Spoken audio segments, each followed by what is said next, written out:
आज एक बड़ा सवाल उठ रहा है कि क्या इंडिया को बिग बैंक्स बनाने चाहिए, यानी मेगा बैंक्स जो ग्लोबल लेवल पर कंपीट करें। इंडिया का बैंकिंग सिस्टम यूनिक है।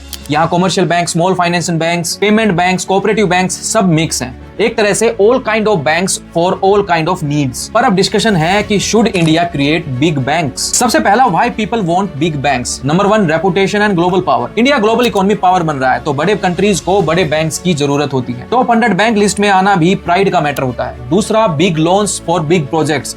Large banks is equal to large balance sheet is equal to large loan, यानी इंफ्रा प्रोजेक्ट्स, हाईवे, एयरपोर्ट, बड़े पैसों की डिमांड होती है इसमें, और ये सिर्फ बड़े बैंक ही हैंडल कर सकते हैं। थर्ड, टेक्नोलॉजी और एआई इन्वेस्टमेंट, यानी digital banking, AI, cyber security, ये सब टेक्नोलॉजी ट्रांसफॉर्मेशन महंगा है, तो इनमें बिग बैंक ही इन्वेस्ट कर पाते हैं। फाइनेंशियल सुपर मार्ट मॉडल, यानी एक ही bank is equal to loan, insurance, mutual funds, FX, सब कुछ एक ही छत के नीचे। ये मॉडल वर्ल्ड ओवर चल रहा है। अब चलते हैं कि कुछ लोग क्यों नहीं चाहते कि बिग बैंक्स होने चाहिए। Number 1, dollar based ranking illusion, यानी एक्सचेंज रेट की वजह से इंडिया के जो बैंक का जो साइज है वो हमेशा छोटा दिखता है। पीपीपी यानी परचेसिंग पावर पैरिटी, इससे देखें तो हम ऑलरेडी बहुत बड़े हैं। दूसरा reason, too big to fail, यानी टू रिस्की।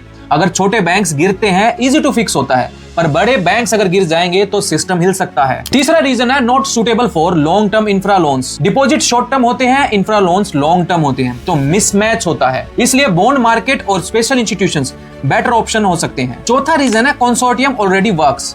इंफ्रा के बड़े लोन्स में वैसे भी 10 से 12 बैंक साथ आते हैं, तो मेगा बैंक्स बनाना जरूरी नहीं है। तो बिग बैंक्स बनाएं या ना बनाएं, ये टफ चॉइस है, लेकिन पीएसयू बैंक मर्जर ने दिखाया कि इंडिया का मॉडल काम करता है। इंडिया को आने वाले सालों में मैसिव इन्वेस्टमेंट चाहिए, जीडीपी की 35% तक। इसलिए बैंक का कैपिटल 38 लाख करोड़ तक जा सकता है बाय 2045। शायद बिग बैंक का टाइम आ गया है, पर रिस्क भी रियल है। डिबेट जरूरी है और शायद अभी सही वक्त है।